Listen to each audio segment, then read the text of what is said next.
Terima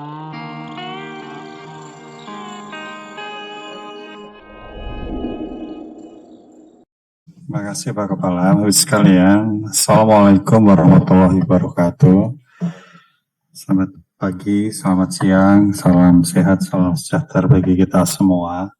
Bapak Ibu yang saya hormati, tadi disampaikan oleh Pak Kepala, Pak Harmain, dan Pak Deputi SDMA, Pak Aba, kaitannya dengan kebijakan pemerintah untuk penyelesaian dan penataan tenaga non-ASN yang ada di dalam database.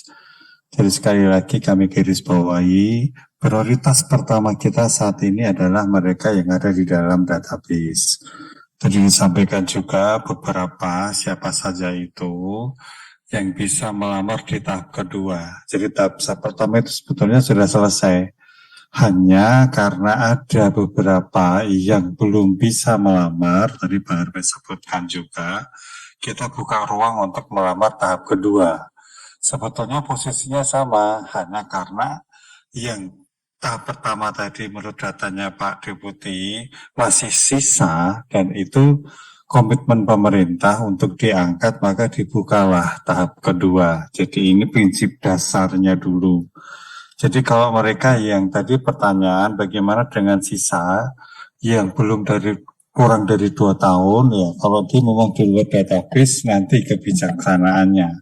Karena Pak Abad tadi juga tidak menyebutkan untuk yang prioritas yang ketiga, tapi semuanya tetap yang harus dijadikan prioritas itu adalah ada yang di dalam database, ada yang tenaga honorer K2, ada yang 1,7, ada yang belum mendaftar ke database, kemudian ada yang tidak bisa mendaftar karena formasinya nggak ada yang sudah mendaftar CPNS tapi tidak lulus, tapi tidak bisa mendaftar karena kena peraturan Menpan RB. Itu semuanya sudah diatur di dalam 3 kebijakan yang sudah ditangani oleh Bu Menteri.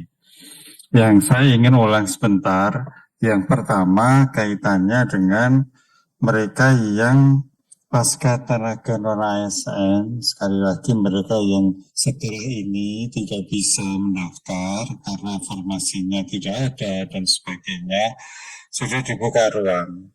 Kalau misalnya harapan kami semua jabatan yang ada di dalam anggaran data di BKN itu, jabatan-jabatan apa saja itu bisa diinjek di sistem SCACN kita. Sehingga tidak ada lagi sebetulnya isu mereka tidak bisa mendaftar karena tidak ada formasi.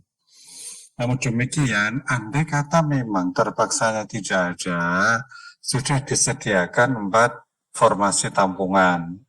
Sehingga nanti yang penting daftar dulu, masuk dulu, kemudian dia ikut seleksi, dan tidak ada istilah tidak lulus, karena memang semuanya kita komitmen untuk diangkat menjadi pegawai P3K. Hanya apakah dia pegawai P3K penuh waktu atau paruh waktu, sesuai yang disampaikan oleh Pak Aba tadi. Yang pertama, karena mungkin formasi yang diajukan oleh instansi itu beda dengan yang ditetapkan, mengingat alasan anggaran, maka yang pasti mereka yang sesuai dengan jumlah formasi berdasarkan penetapan ranking itulah yang akan diangkat menjadi penuh waktu. Sisanya dia akan diangkat menjadi paruh waktu. Ini yang penting bagi semuanya. Paruh waktu tadi disampaikan juga oleh Pak Aba.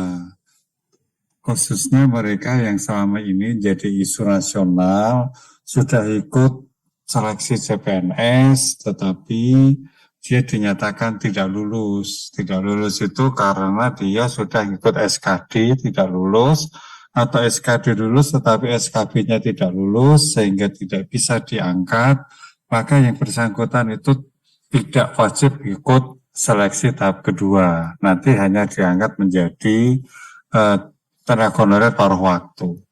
Tapi kalau misalnya dia mendaftar CPNS, belum sempat seleksi, karena TMS pada waktu seleksi administrasi diberikan kesempatan untuk ikut seleksi tahap kedua. Jadi prinsipnya tidak bisa mereka mendaftar itu 2 tempat, yaitu untuk ketiga mohon PNS berdasarkan Permenpan 6 tahun 2024. Termasuk tadi ada pertanyaan bagaimana dengan jabatan pegawai atau petugas irigasi, ya. Moga-moga kalau misalnya di situ ada, ya daftar aja di situ, formasinya ada. Tapi kalau sampai tidak ada, kembali lagi ke jabatan tampungan.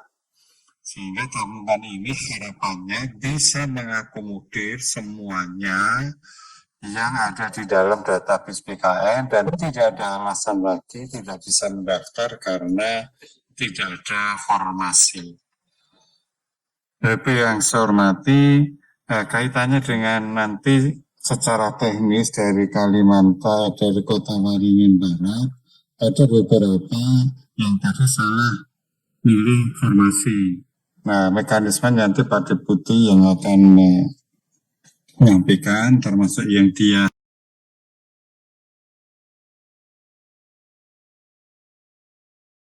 sakit, dia sakit kan nanti akan ikut tahap kedua, karena yang bersangkutan memang belum pernah ikut seleksi. Prinsip, jadi sekali lagi yang belum pernah ikut seleksi, ya, apakah itu tahap pertama dan tahap kedua, itu dia tahap pertama dan CPNS, maka dia ikut seleksi tahap kedua. Jadi kalau kemarin sudah ikut seleksi tahap pertama, sebetulnya tidak akan ada istilah tidak lulus, maka dia akan diangkat menjadi P3K. Apakah dia penuh waktu atau paruh waktu, itu tergantung nanti dari jumlah formasi, di posisi di berapa dianya, dan yang kedua kaitannya dengan yang berkaitan anggaran yang disediakan oleh instansi. Nah, tadi juga disampaikan oleh Pak Aba, kaitannya dengan mereka yang nantinya akan diangkat menjadi P3K paruh waktu, apabila yang bersangkutan itu ternyata memenuhi syarat untuk diangkat menjadi penuh waktu, dia akan diangkat menjadi penuh waktu. Syarat yang pertama tentu ada formasi yang diajukan dulu kepada Menpan. Yang kedua, kinerjanya tentunya sangat baik sehingga dia layak untuk diangkat menjadi P3K penuh waktu. Dan yang ketiga, tentu ketersediaan anggaran sehingga yang bersangkutan itu oleh instansi memang dimungkinkan untuk diangkat menjadi P3K penuh waktu. Bagi mereka yang diangkat sebelum Undang-Undang Aparatur Sipil Negara menjadi tenaga non-ASN, tetapi setelah 31 Desember 2022 dan itu tidak masuk dalam database, nanti kebijakannya akan menunggu selanjutnya. Apakah akan nanti diangkat dengan kriteria misalnya minimal dia masa kerja 2 tahun, nanti akan ada kebijakan dari pemerintah untuk menata ini. Sehingga sesuai dengan yang disampaikan oleh Pak Kepala tadi, intinya fokus kita adalah yang ada di dalam database BKN terlebih dahulu. Dari 1,7 tadi sudah ada beberapa yang diterima menjadi PNS, yang diangkat atau dia selesai lulus, nanti bukan lulus, istilahnya bisa diangkat untuk tahap yang pertama, maka sisanya itu akan diharapkan bisa mengikuti seleksi di tahap kedua, kecuali mereka yang tidak lulus CPNS dan sudah ikut seleksi SKD maupun SKP tinggal diangkat menjadi paruh waktu. Itu tambahan kami Pak Kepala, kami kembalikan ke beliau.